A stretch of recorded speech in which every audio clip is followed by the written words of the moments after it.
Section 4 of Weird Tales presents Mad Science. Weird Tales presents Mad Science. Dr. Grant's Experiment by H. A. Nuruddin Addis. "Say," confided the brakeman, leaning over the keen-featured elderly man who sat absorbed in a medical review. "I'm sorry to have to tell you, but your trunk's busted." A pair of piercing gray eyes sought the brakeman's face. "Yes," he explained. "Whole bottom's loose. Guess I can rustle you a rope, though. You'll need one. If you'd just come up to the baggage car, you could see for yourself." Without a word, Dr. Morton Grant arose and, turning down a page to mark his place in the periodical he was reading, it was an account of the resuscitation of a drowned man, thrust it into an outside coat pocket, and followed the brakeman through the door in the partition that divided the car into smoking and baggage compartments. There was a calm decision that marked his method of handling the medical journal, as well as the manner in which he followed the brakeman, a peculiar mannerism that was no less apparent in his most trivial act, even to the closing of the door as he passed through. Once inside the baggage compartment, the brakeman pointed out to Dr. Grant how the entire bottom of his large, heavy trunk was about to burst out. It was easily seen. A large crack spreading both ways from a corner had already extended across the opposite side. As it was, the trunk sat upright. The brakeman, seizing the handle on the damaged end in both hands, demonstrated how the corner gave way on attempting to lift the trunk. Certainly it could never withstand handling in that condition, and, as the brakeman pointed out, the most convenient way out of the difficulty was to rope it securely.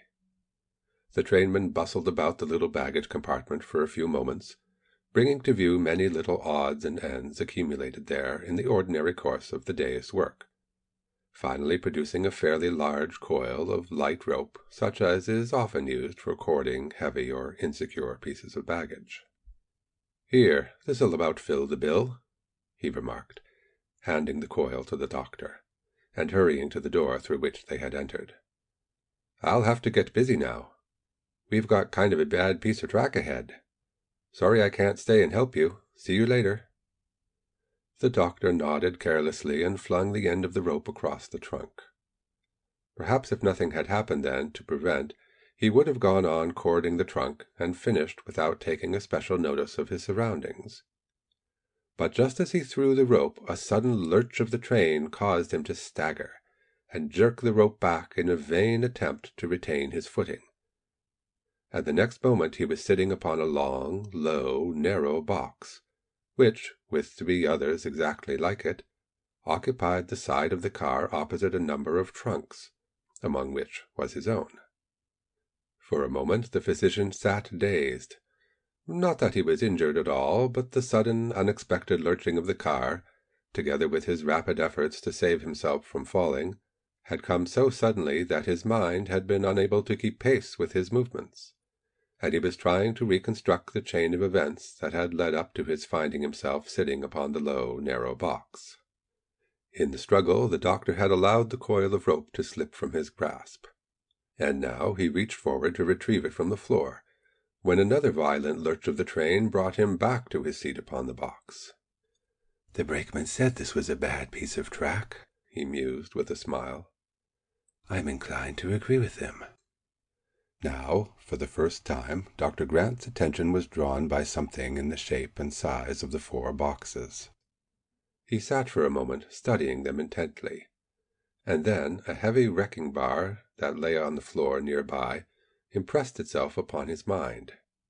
Reaching forward, he picked up the bar, and, inserting it deftly between two of the rough inch-boards that made up the cover of the further box, forced the board from its place. As he anticipated, the opening in the box top revealed a human body, and, as the opening was near the center, the face was not in evidence. Yet, from what he could see, he realized that the corpse was terribly mangled. Replacing the board, he proceeded to break into and examine, one by one, the other boxes. The next two revealed human remains even more horribly mangled than the first, but the last, The box on which he had been sitting contained the body of a large-framed, rather thin, yet healthy-looking man of perhaps 35 years of age. He, unlike the others, had escaped mangling. Hastily enlarging the opening, the scientist's experienced hands flew over the corpse, tapping here, pressing there, now forcing exploratory fingers deep into soft parts of the body, and again searching with practiced eye for bruises or other surface wounds. But the examination revealed nothing, or next to nothing. A long and ragged but shallow scalp wound above the right ear was the only external mark of violence on the body. That, together with the fact that rigor mortis had not set in, inclined Dr. Grant to the opinion that, in this case, death was due to asphyxiation. "Must have been that accident at Blair's Crossing," he said to himself. "I was told that there were no deaths. Hobos, I suppose." He stood up, looking down thoughtfully at the corpse. "He'd be a fine subject, and nobody to crow about it if I failed." He looked at the broken trunk. "By George, I've a great notion to take a chance. If I only had some rocks to put in this box. 10 to 1, they never look inside any of them again. Probably only a hobo, no relatives or anything." The doctor unlocked his trunk and peered inside. The upper tray was filled with clothing, small things, shirts, underclothes, etc. He lifted that out. Below, the trunk was packed with books, and a typewriter case stood at the broken end. The abnormal weight for a trunk explained the breakage. The physician looked at the body which he had drawn from the box and was now lying on the floor of the car, then looked back at the trunk. "I believe I can do it," he said aloud. He went to the door, studying it a moment, then slipped a catch. "That'll hold him out for a little while. I hate losing these books, though, and this old typewriter. It's like parting with old friends, but—" A gesture finished the sentence. To remove the books and typewriter wanted but a moment. Then, seizing the body in his powerful arms, he deposited it in the trunk. The tray would not go in now. He removed the clothing from it and packed it in around the corpse. The tray he then broke up and threw it in the box from which he had taken the body. Then, grumbling as he did so, he placed the books and typewriter in with the broken tray. "It's heavy enough now," he growled, "but I hate to let that old machine go." Carefully, so that he would not be heard above the rumble of the train, he nailed up the box that now contained books and typewriter. Next he removed a worn leather case from his pocket. From it he took a small phial containing a brownish liquid and a hypodermic needle. Wetting a small piece of cotton in this liquid, he applied it gently to the eyes, nostrils, and mouth of the corpse, and injected subcutaneously a small quantity at a half-dozen or more places about the body. Then he closed the lid of the trunk and hastily corded it up. But before proceeding very far with the cording, he carefully unfastened the catch on the door.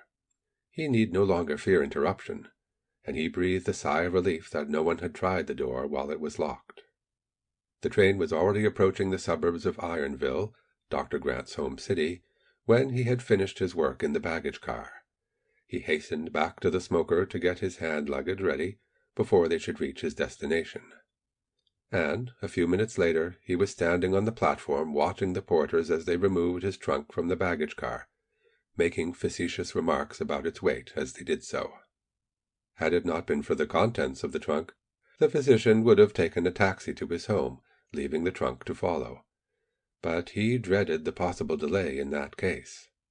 If his experiment was to be a success, there was no time to be lost.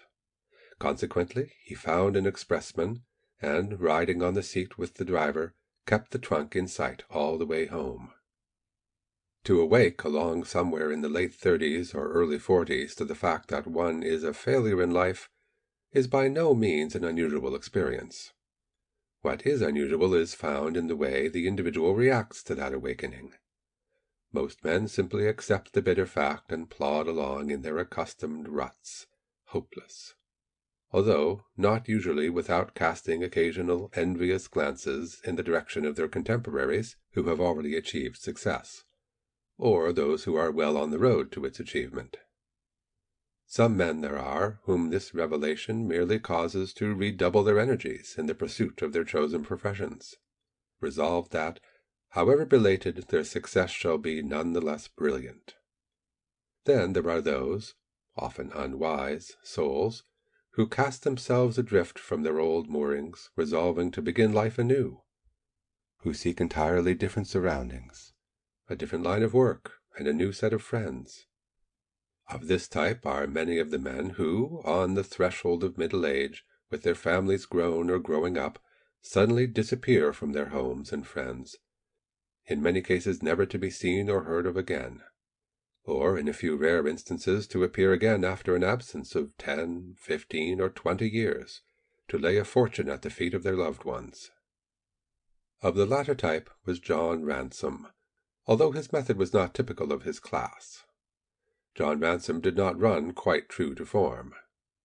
When he realized that in reaching his maximum of usefulness to the New York firm with which he held an upper clerkship, he had also reached the maximum of his earning power in that capacity, his first conscious impulse that followed a number of dark days and sleepless nights was to disappear quietly and completely. But somewhere in John Ransom's make-up there was a streak of caution. He was not the man to plunge headlong into anything new. First, he resolved he must carefully study over the situation, then plan each consecutive move. Through a friend he learned the name of an employment agent in Cleveland. He wrote this agent, and after much correspondence, at last succeeded in landing a position there. "New York doesn't seem to agree with me any more," John Ransom said to his wife the evening after receiving the promise of the Cleveland job. "I don't feel myself at all. Haven't for months. Fellow I met downtown told me he believed I needed the Middle Western climate, so I sat down and wrote an employment agency in Cleveland." He showed her the letter offering him a position.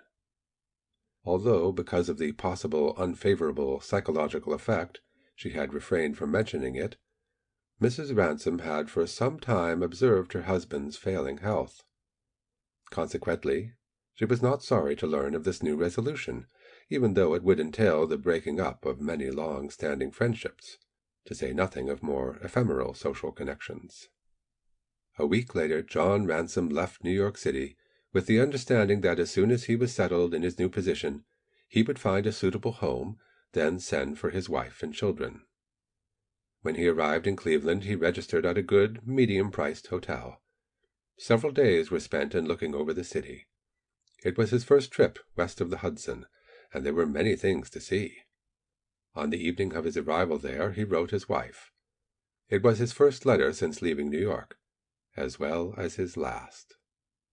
The letter teemed with expressions of affection for herself and the children, and the wish that he might see them again, all absolutely genuine and true, so much so that throughout his stay in Cleveland, Ransom was continually fighting with an almost overwhelming impulse to abandon his project and either go back home or go to work and send for his family.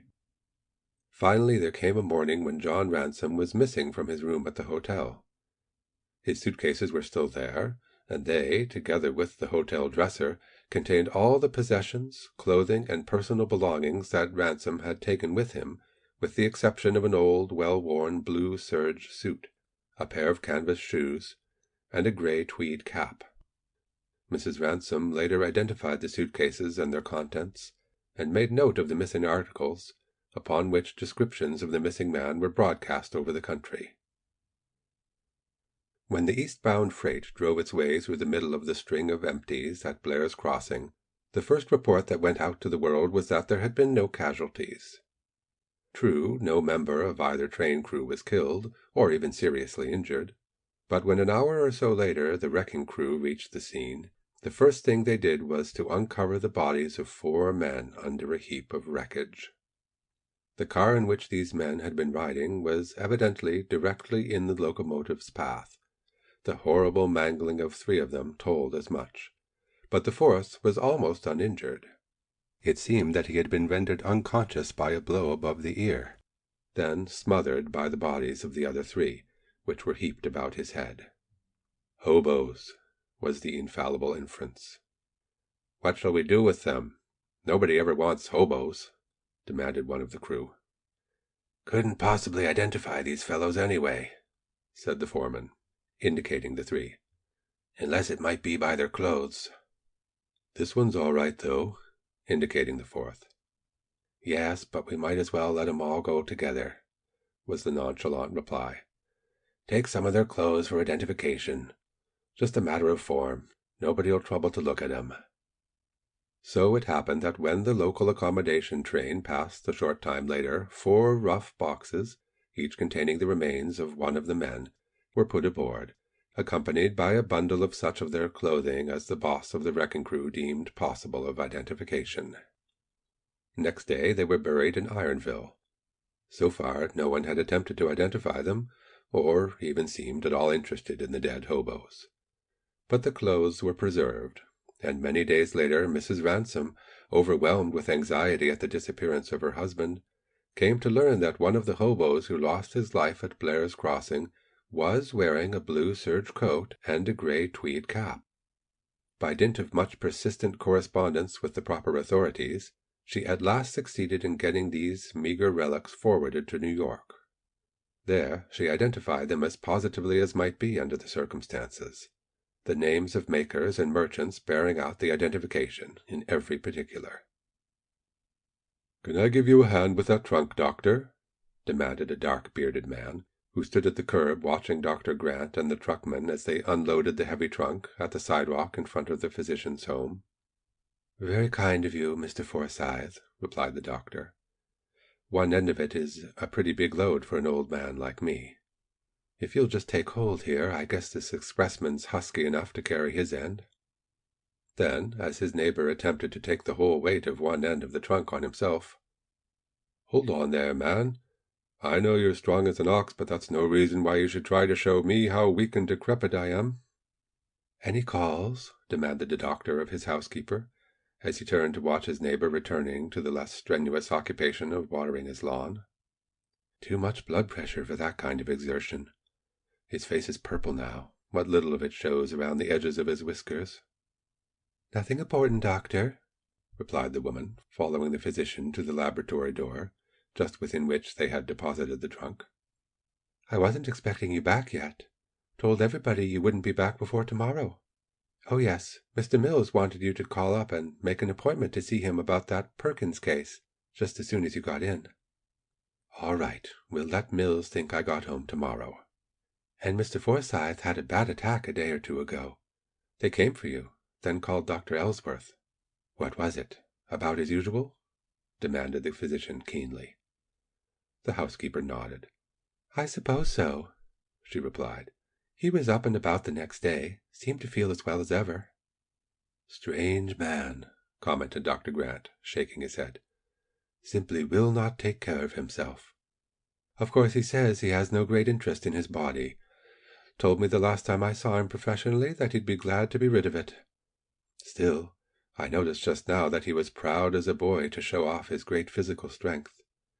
I'm almost as keen on metaphysics as he is, but I haven't completely given up the physical yet." The woman shrugged. "Mr. Forsyth is a deep student," she said with a judicial air, which it seemed was meant to convey the impression that she herself was not wholly ignorant of such matters. "But here I am talking when I ought to be in the kitchen. I wasn't expecting you, doctor. Dinner will be a little late, I'm afraid." "Never mind that," replied Dr. Grant hastily.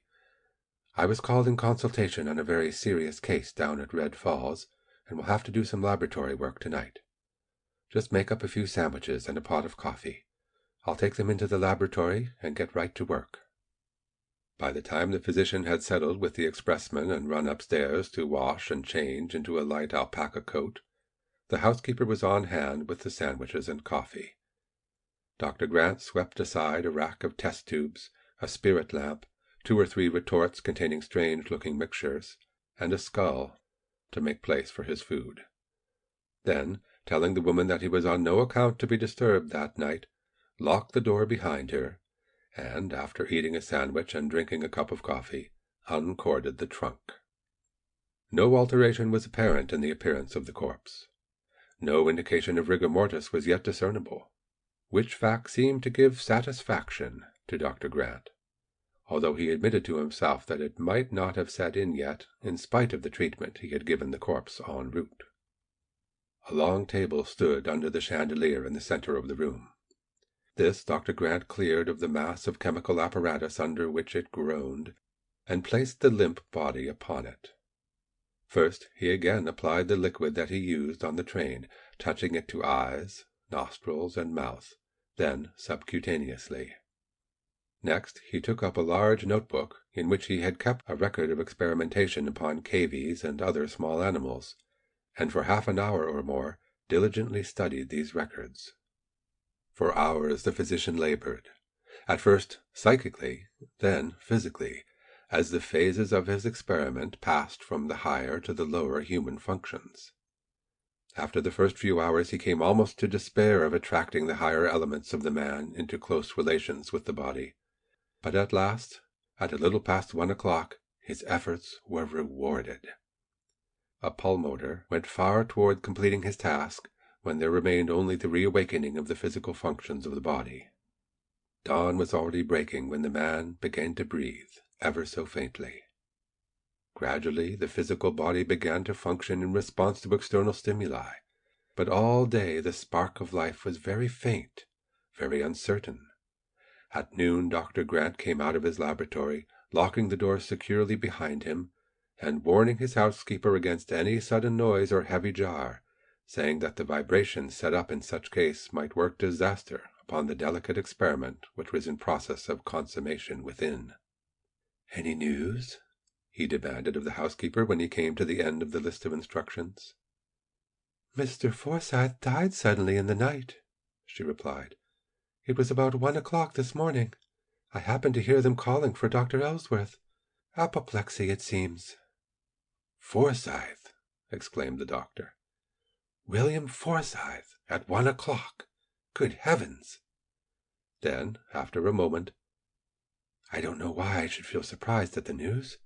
I've been looking for it for years. He was a perfect subject for apoplexy. No details, of course?" The woman shook her head doubtfully. Dr. Grant was an anomaly to his housekeeper, an unfathomable mixture of the spiritual and the material. Most of the good old universally accepted superstitions which had come to be an integral part of her being were ridiculed by the physician as the rankest of self-delusion, while he accepted and made use of practices that to her made ancient witchcraft a colorless business, mild and insipid.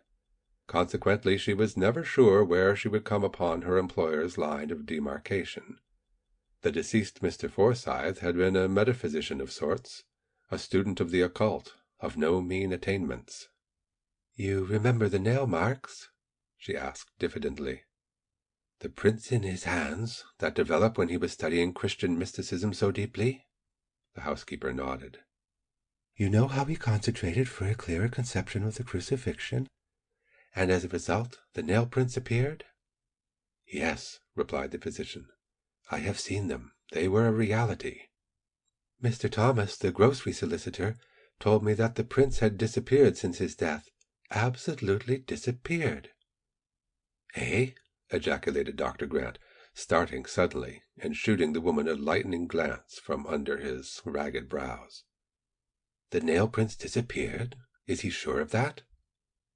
"Mr. Thomas said he had it from Dr. Ellsworth himself." "Well, Ellsworth has no business starting a lot of gossip about it anyway." In the evening, the patient sat up while the doctor stitched up the superficial scalp wound above his ear. Physical strength was coming rapidly, although so far there seemed to be no mental clarity at all. He seemed to understand, in a dazed way, the simple instructions from Dr. Grant. He sat up when told, and drank the mildly stimulating beverages which constituted his diet. Later in the evening, the physician dragged an old army cot downstairs, under the pretext of seeking an opportunity to snatch a few minutes' rest in the laboratory before he would be able to leave off work for the night and go upstairs to bed. This, of course, was more comfortable than the hard table upon which the patient had been lying, and he was soon in a profound sleep, breathing regularly and deeply. On account of the wearing vigil of the previous night, the doctor left his patient early, well pleased with his condition, and expecting to find him much improved by morning. As the days passed, the man visibly improved. His frame, which had been rather gaunt, filled out amazingly, and he became decidedly more youthful in appearance. His brain, though, never seemed to get clear. Nothing that he could recall, nothing that the doctor could suggest, sufficed to shed the slightest light on his identity. In fact, any allusion to the subject only confused him more. He would spend hours looking in the mirror, a puzzled expression on his face, or sit vacantly stroking his cheeks and skin, as one might who wore a full beard. At such times his mental discord apparently reached its height. From the third day, Dr. Grant had not attempted to conceal the fact of his patient's presence in the house. He introduced him as a patient who was suffering from loss of memory, perhaps a trifle melancholy, and told his housekeeper that he wished to have the man where he could be under constant observation. As the days went by, the physician tried everything in his power to restore the man's latent mental functions. In most respects, he was normal. There was no reason for this peculiar psychic condition. The most rigid scientific tests failed to reveal any physical deficiency in the man's brain. It was Dr. Grant's object to exhibit him to the world as the dead man whom he had restored to life. For a number of years the doctor had been experimenting on lower animals and writing articles for the medical journals in support of his peculiar theories.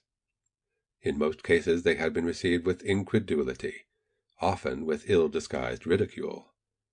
Here now was the undeniable proof of his theory, the justification of his life's work, yet he dared not exhibit this muddled intelligence as an example.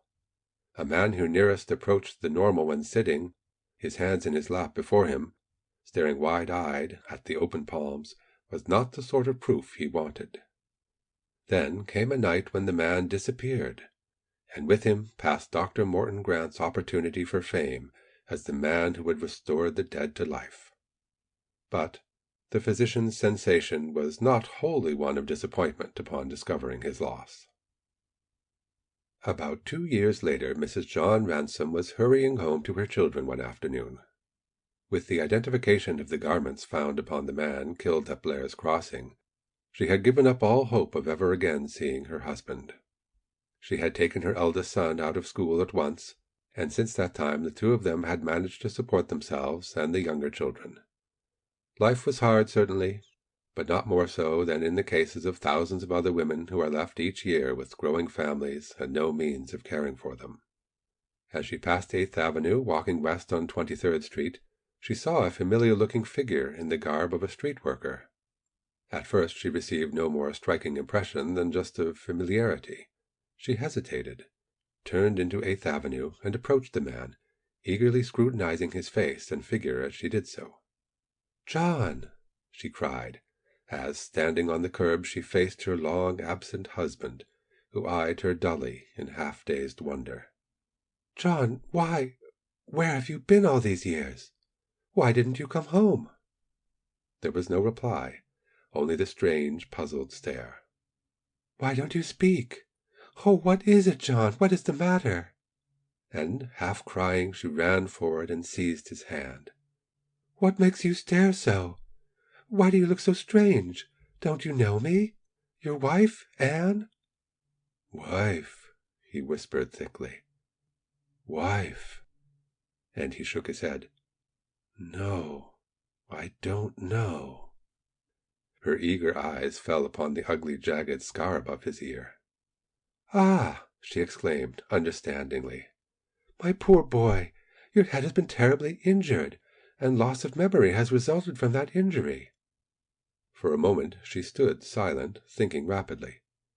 "They said it was a hobo," she mused. Then, to him, "Did someone attack you and take your clothes from you?" No reply. "Did someone—" Then, pointing to the scar on his head, "Was this bad? Very bad? Was it just done when you can first remember?" The man hesitated a moment, still puzzled, then nodded. Yes.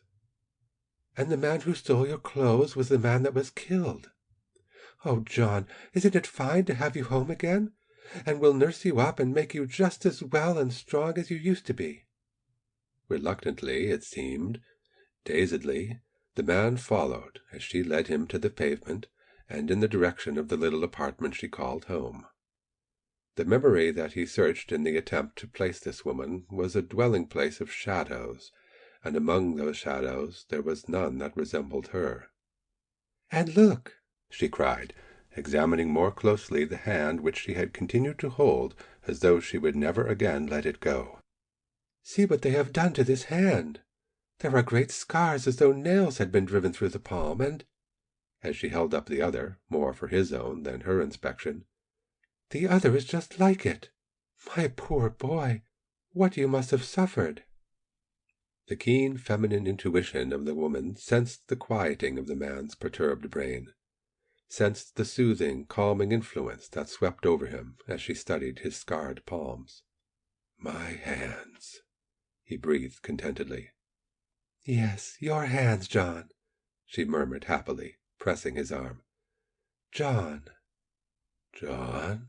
the man queried, still studying his palms. "John?" "You don't—" began the woman awkwardly. "You haven't forgotten your own name, have you? John Ransom. Don't you remember?" "John," he repeated slowly. "John Ransom. It seems easy to say, but I don't remember. I don't think I ever heard it before. You say it used to be my name?" His wife nodded, swallowing hard to keep back the tears. "Not only used to be, John, it is now. It's your name now." The man looked at her a moment, then, with the intense singleness of purpose of the dying man who clutches grimly at whatever yet remains to him of this life, looked back at his scarred hands. He made no reply. "Surely you haven't been without a name? You've been working here, haven't you? You must have given some name." The man nodded. "Yes," he said. "I did give a name when I got this job. I knew I wasn't like other people. I seemed to have no past at all. Everything was so dark, so hazy and uncertain behind me. I didn't want to tell them I had no name. So when they asked me, I just gave the first name that came into my mind." "And what was that, John?" "William Forsythe." End of section 4. Read by Ted Perkins, Côte St. Luc, Canada, September 2022.